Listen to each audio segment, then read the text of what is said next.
So Ewan, welcome to the Executive Podcast. Thank you. Good morning. Good morning. Yeah, great to have you here. Thanks so much. So I just kind of want to start by taking you back a little bit before we go into what you do now. What was your first job and what were you like as an employee? Wow. I haven't been asked that one before. The first job was a butcher's assistant in, the Kingsmill shop area there. There used to be a butcher's, McGilvery's Butchers, and I had to clean and prepare some of the dog food. I used to sell dog food. It wasn't. I used to come home stinking. It wasn't a great job. I got 45 pence an hour. Wow. That was yeah. So that was my first job. A few hours each week, saving up for a fishing rod. And what were you like as an employee then? Oh, I don't know. That's a long time ago. Hard working. I was. I actually ended up being a wee bit disillusioned because after working for 2 weeks, he cut my wages from 45 pence an hour to 40 pence. Yes, it was a hard first business lesson. So yeah. That was the first one. Yeah. And now you have Northern Recycling Solutions. Can you tell me a little bit about what that is and what you do? Well, we're the leading waste management company in the Highlands. Myself and my sister started it roughly 15 years ago, and we've now got just short of 40 employees and some big contracts in the area looking after like NHS and Diageo and a lot of the big builders like Morrisons and Robertsons and so on, trying to maximise their recycling and reduce their impact on the environment. And what made you decide to go into that industry with your sister? Well, we kind of did it in a step by step by just following. We were in another business, and we kind of saw the opportunities and the customer demand.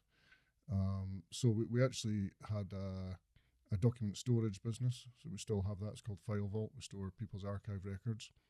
And when they were finished with their records, they needed to be shredded.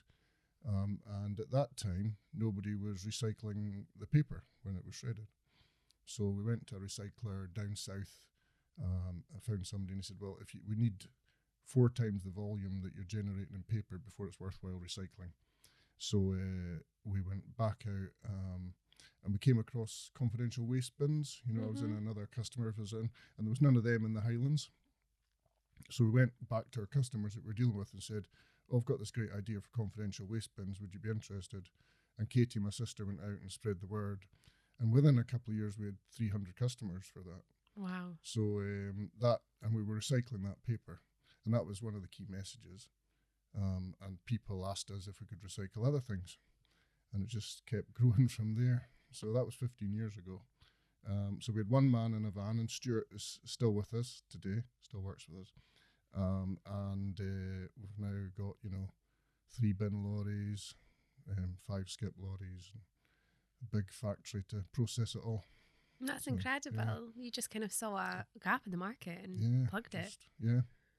Customers were looking for when we got into the recycling industry, it was still kind of, for want of a better word, blue collar. That was still kind of skips and we kind of brought a wee bit of the administration side. People were looking to improve their administration on it, understand what weights, the details of where their waste was going and how it was treated, and they needed data. They were doing their environmental ISOs, 14,001, and they needed all this information, and we saw that was our big kind of differentiator, and that's what kind of helped us build the customer base, And has that just kind of expanded over time then? Because obviously now we've got, net zero goals, we've got all this information that businesses need to put out in terms of, okay, well, what are they using? What are they not using? Has that just kind of increased? It does. The goal, but we've got a kind of rueful smile at the moment, Katie and I, because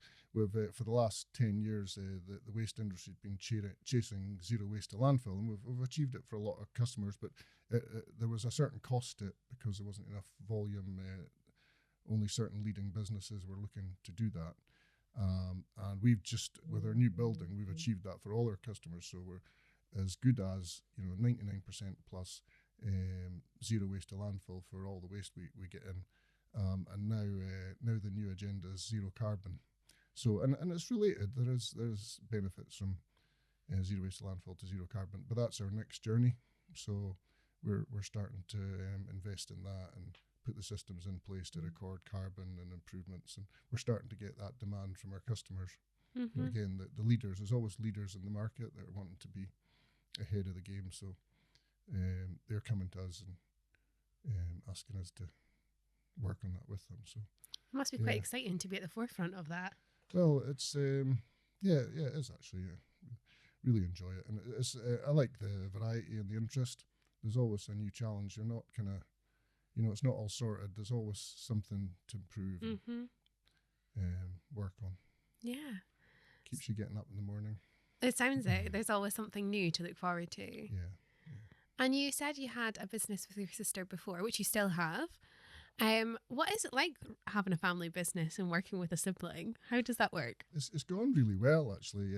We've had friends in the past that have joked with us that there's just no way they could work with their sisters. So, but it's we kind of we've got our own responsibilities, and we both have dogs, so we walk the dogs twice a day together. So we're out of the office just for 20 minutes in the first thing in the morning and lunchtime, and talk about anything we need to. So we're always in touch, and we've got different strengths and weaknesses. So so we kind of divvy the work up, and we just keep talking. We've had a couple of fallouts, Yeah.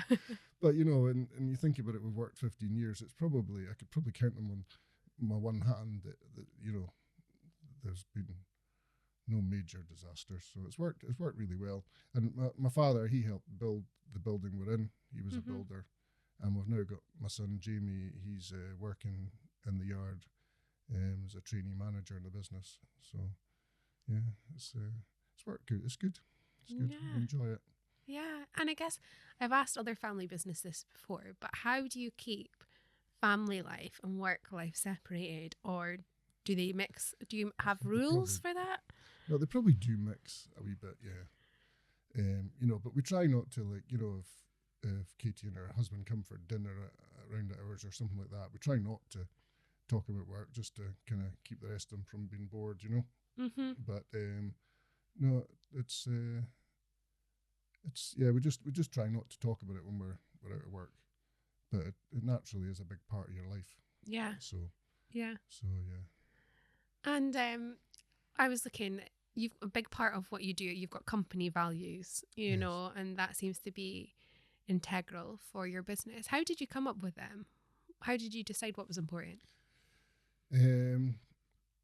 Well, Katie and I had a long think about that and used Dr. Google and all that kind of stuff. But there were some core ones, and we had a chat with some of our key members of the team as well and the staff. But yeah, we'd met a management consultant, and he said, look, as you're growing, it's hard to make sure the message reaches all the staff, and all the staff work with the same mindset that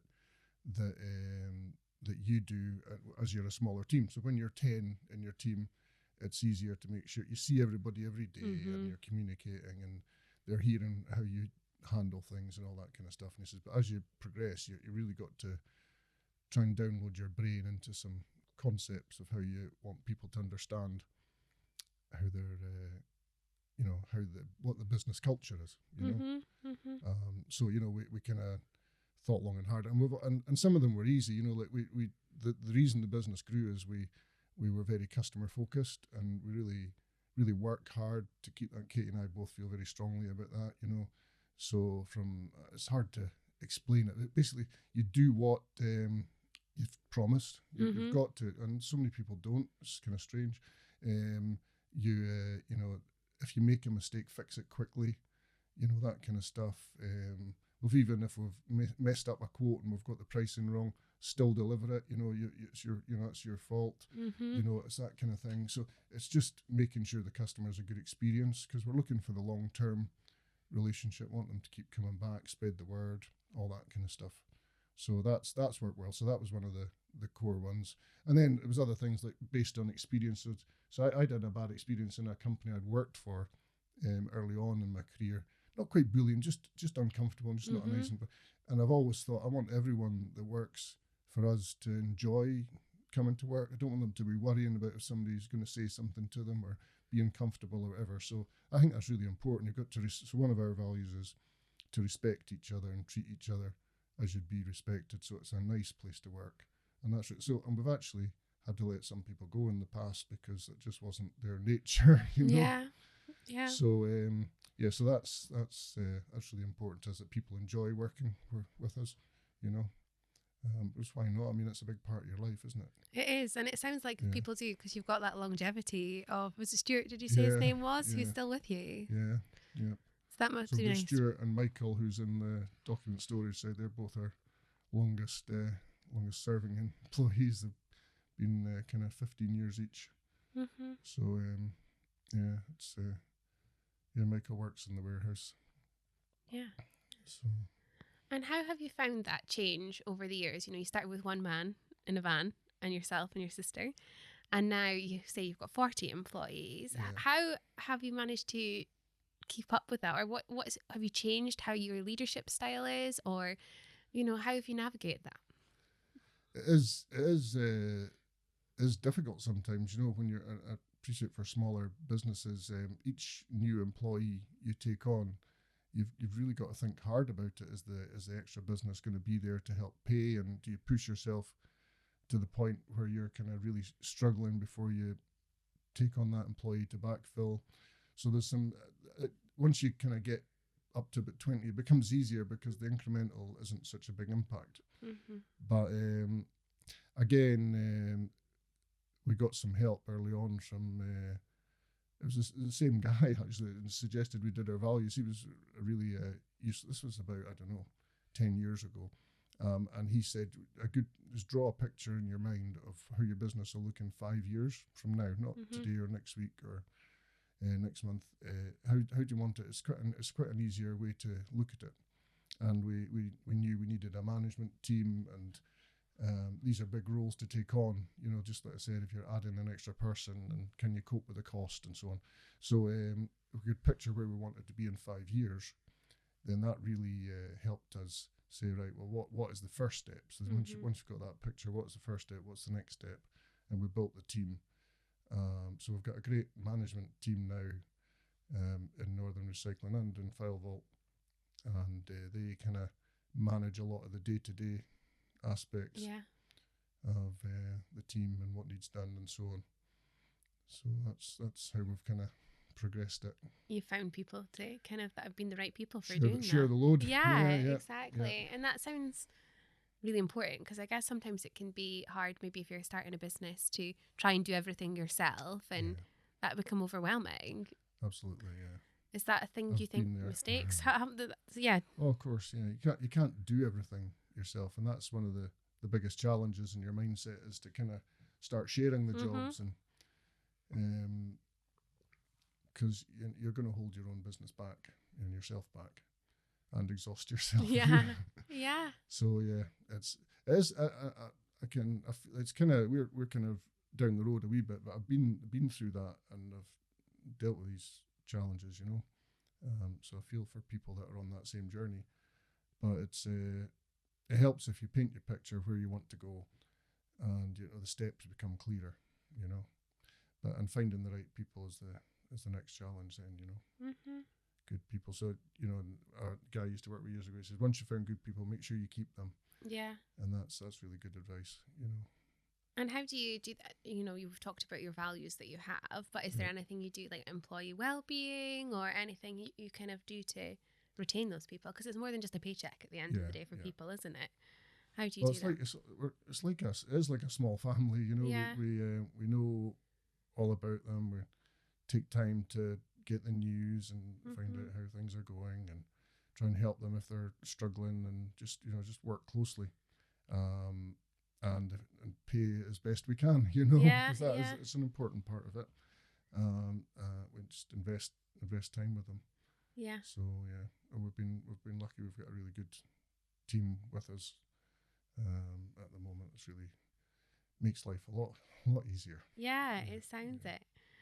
What have been your biggest milestone since you started the business? For Northern Recycling, I suppose it's around a lot of it is around contracts and then I suppose so like the building we're in at the moment. So we worked from the document storage warehouse, which is in Invergordon, and we got to a certain size. We had to make the separate premises for Northern Recycling. Mm-hmm. So that's where we first set up the site and all this, and my father helped build that. So that was a milestone. And then another next milestone, we won the Diageo contracts. We've had that for about 12 years from memory. But they wanted to get to zero waste to landfill, so they were one of the leaders. And that was a huge contract for us as a small company. It was almost doubled our turnover in one contract at the time. And but the other thing was they put their money where their mouth was. They wanted to invest in zero waste to landfill, and we worked with them on that. So that kind of brought us along as well at the time. So that was great for us because then we had a great story to pass on to other customers. And then we won the NHS Highland contract, and we got the highest ever score in a tender they fed back to us. So we're really delighted with that. That was a proud moment because you're up against national waste companies and so on. So we do all the waste at Rigmore, not the yellow, but like sharps and hazardous waste, but we do all the non-hazardous waste. And then more recently we've had to build our new building and construction waste sorting line. So that was £1 million investment last year. It was a kind of gulp moment when you start on that investment. But, it was again, we kind of went back to that meeting we'd had years ago. And Katie and I said, look, if in 3 years' time, we'd be delighted to have this facility, even though the pain of looking ahead this next 6 months. Would we be delighted to have that? Is that the way we want our business to look? And the answer was a firm yes. So we go for it, and it's up and running, and it's made a huge difference, and it's going really well. So it was worth it. So these are kind of some of the highlights, the key milestones, and how you've talked about your Diageo contract and NHS and being up against national contractors. How do you make yours stand out? How did you manage to do it? I suppose it's listening and really listening carefully to what the customer's wanting, to make sure you're not trying to get them to take what service you've got. You're trying to form a service to deliver what they need. It sounds simple. I'm sure it sounds cliched as well, but really that's the thing. We also have this technique the way we go about tenders. And we've developed this technique to answer tenders, and it's done us really well. So I'm not going to crack my secrets. No, that's what you say. Are you going to share it? But happy to tell if anyone's interested in doing a tender. But just not your competitors. We've got a style that we go about doing tenders, and we think it really works. And again, it's a very simple thing, if but it makes a big difference. People. We're feeding back what they've asked exactly, and it's worked for us. Not obviously with that high score, we've kept it going. So I think these are the things. And then when you work with them, you've got to keep your credibility and do what you say you're going to do. Yeah. And it's the word. I think the word goes around. That you can be depended on to, and it's strange, but it's not the case. Across. Not just the waste industry, across many businesses. So we just work hard to make sure we do what we say we're going to do. Because reputation matters, doesn't it? Yeah, absolutely. Yeah, and I guess, we've talked about the wider operation of things, but what does a day in the life look like for you? Well, I'm probably against all the business school advice. I'm out there with my steel toe cap boots and wandering around the yard, seeing how everyone's getting on. And we're actually building another building at the moment. So I had my high-vis on yesterday and my gloves, and we were placing big Lego blocks. I don't know if you ever seen big concrete blocks. They're about the size of this table. And they look very like a piece of Lego. And you lift them, and the advantage of them is you can buy 100 of them and build a wall just like that. So we're in the middle of doing that just to improve another area of the yard. Okay. So that's I'm out with the guys, and then back in the office and then putting on my good clothes to go and meet a customer. I like the variety. I really do enjoy it. I like meeting people, I like doing the deals, solving their waste problems. And then I like the practical side of being in the yard with the team and, you know, make sure it's all running smoothly. Yeah. So It's the variety. Variety's the spice of life, as they say. It is. What's the most challenging part for you overall? I probably balancing my ambitions with what's practically, I'm driven and I like to keep pushing the business forward, and but you've got to work it, you've got to deliver today and keep pace, and work around what the team's able to manage and so on. So that's a balance. I'd like to have the most amazing waste facility in the whole of Scotland. And we're working on it. We're getting close, but it's just got to take time, and what money's available and all that kind of stuff. So. And is your sister? Does she keep you balanced and grounded in that, or is she similar? Oh no, we are quite different in that respect. Yeah, so I need permission to spend money, which is a good thing. I wish somebody would do that with me. So you think it'd be the other way around because I'm the accountant, So, but yeah, no, we work well and we discuss the merits of what's going on, and so yeah. No, we're not both kind of. There's differences, so we do kind of balance each other quite well. Which is good, yeah. You need that. And I guess, we've talked about the most challenging things for you in the role, but what about running a business in the Highlands at the moment? Are there challenges? What are they?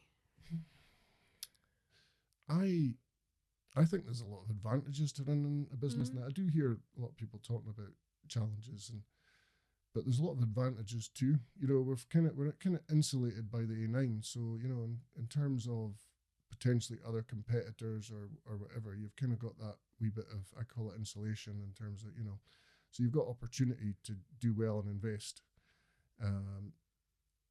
But and people talk about like delivery charges. Now, we don't really suffer that. Probably our biggest challenge is the staffing, and I think I'm kind of seeing that as going to be an increasing challenge. Especially with the Freeport is great for the. I'm delighted for the area, but I do see it's going to create spin-off challenges for staff. We're starting to hear some of the salaries that they're offering and things like that, and you'd understand that people would be attracted to that. So that's going to be so like we I'm trying to encourage businesses, like for example there's a shortage of drivers, HGV drivers, and it costs approximately £1,500 plus your time to get your class 2 driver license, but that could be a big cost to like somebody on £12 to £15 an hour. It's a big cost, a big thought for them to sit, and then you're not necessarily guaranteed to pass and so on. So we've put, I don't know, 7 or 8 people through that process over the years, and we've got somebody on board at the moment. We're doing the same. So they work in the warehouse for 2 or 3 months, but their main goal is to get through their HGV. But there's time. You've got to get a medical certificate. You've got to apply. You've got to set the training and pass the test. So we're trying to tackle the shortage of drivers in one respect. Yeah. And I'm trying to encourage other HGV companies to do the same. Some of the big people that maybe employ 20 plus drivers, saying, look, really, let's not complain there's a shortage of drivers. Let's try and address it. Yeah. So we're doing our wee bit on one side of the business. Yeah. It sounds great that you kind of see a challenge, but you flip it on its head and you look more solutions focused than you would be, oh, this is awful, Yeah. You sound very solutions focused. So three of our drivers, So three of our drivers have stayed with us a long time. So Stuart, he started as a van driver. He's now one of the main lorry drivers. So and we paid for him to go through his, and then John, who's been with us, kind of not quite. Maybe it was 12 plus years. I need to go and he'll probably pull me up. It could have been 13. It could have been 11. But he's been with us a long time. Again, he started as a van driver, and we've put him through his class 2 as well. So. So I think people appreciate that investment, and also they're getting an increase in their salary of roughly £4,000 a year. So it's helping them in their life as well. So Yeah. yeah, that's And it provides a bit of loyalty as well, doesn't it, to your business? aye. If you've invested in them, Yes, that's right. Yeah. there's that sense. So we asked them to stay a couple of years once we've made that investment. After Mhm. that, they're free to go if they so wish. Some of them choose to stay, luckily. Yeah. So yeah, we you know, I suppose you mentioned we like to find the solutions. Well, that's absolutely. It's your I name. think you've got to yes, well that's right. Recycling solutions. That's part of the interest and part of the fun and the challenge, isn't it? Yeah. You Yeah. can't just sit back. I don't like sitting back and saying, oh well, that was those circumstances didn't suit us. So there's always a way to find a way through. Yeah. Yeah. Yeah. And recycling is what you do. And we've, as a world, I think we've become much more. We all do it more now. But what's the one thing that people don't recycle that you wish they did, or is there anything? Well, I'm worried in the industry at the moment is there's batteries. There was another fire last week, and I was speaking to a guy involved in the site. In fact, he's still putting water on a site that we heard in the news about a month ago. So it's a battery recycling facility. But he's still spraying that site now. There's still heat, and that really shocked me because I've heard of battery fires, but I always thought, well, hopefully within a week you'll have managed to tidy up and start rebuilding or whatever and got on with it. But they can't even get at that site still, and that's a month later. So there's, so these vapes, disposable vapes, they've all got batteries in them. All your drills and your grinders, all this new, swappable batteries, they're all really quite dangerous fire sources, So that's a concern that we need to kind of start addressing. I think we need the government to step in because there's in the last 2 years, there's been 6 major fires in Scotland in waste facilities, and it's all accounted to batteries. So we do need to do something because we're, going to run out of facilities. Yeah. And also, it's big investment people are making. Yeah. So I would like to see something done about that. Yeah. And do you do that at your? So we pick them out and we send them to a specialist. So really, we're just separating them into an area well away from all our buildings. Yeah. They're kept in a store and then they're shipped down the road each month to a specialist company. Yeah. So, but that these can end up, if people don't have the knowledge, they might end up putting a battery in a skip or something like that, and that's where the fire starts. Right. Okay. So so even the smallest battery. Yeah. Don't put it. Follow the proper process. In the supermarkets, there's battery recycling points. Most businesses, in fact, all businesses should have a battery recycling facility. We provide that. We provide boxes, safe boxes. So it's just so they're separate from. The key thing is to keep them separate from all other wastes. Yeah, and vape shops provide them now too. Yes, because once they start, they're really hard to put out. Yeah. So that's kind of the big thing in the industry at the moment. It's a big concern for everyone. It's the batteries. Mm-hmm. Sorry, yeah, because there has been, and not even just in Scotland. I think there was one overseas as well. A day after the one in Scotland. So right. Yeah. Oh, I didn't see that one. Yeah. On a bit of a lighter topic, yes. this is going to be my last question for you. If you could give 3 pieces of advice to somebody starting out their own business, what would it be? Get experience if you can. I've advised people in the past, if you're interested, quite often get somebody who looks and says, "Oh, I really fancy being involved in that business." Well, don't start a business on that idea. Try and find a job for 6 months even, or just get experience. I think make sure you've got the right finances behind you. Being an accountant, do a business plan. I love the numbers, and it's quite easy to just sit there and, even if it's on the back of an envelope, do some numbers. And then the other thing is, I listen to a lot of business podcasts, and the single bit of advice that they give is, if you're interested in it, just do it. Just do it. Find a way, take that first step. And that's the biggest thing that people struggle to do, is take that first step. You're in your comfort zone. It is a scary moment. When we started the original business, there was a baby on the way. We were buying a house and started a business all in the same kind of 3-month period. Mm-hmm. So that was pressure, but made sure we got off to a good start, because we had to, had to work hard to make sure the money was coming in. So that's it. It's a great journey. I really love business. There's so many good things about it. You meet so many people. There's a challenge every day. It's really rewarding. It's hard work as well, though. It's hard work. So make sure, I've already given 3, but my 4th one is, make sure you take some time for yourself as well on the way. What's that one? Enjoy the journey, not the destination. Yeah, that's it. Yeah. So there you go. There's 5. Amazing. Well, thank you so much for your time. It's been great to have you. Thanks very much. Thank you.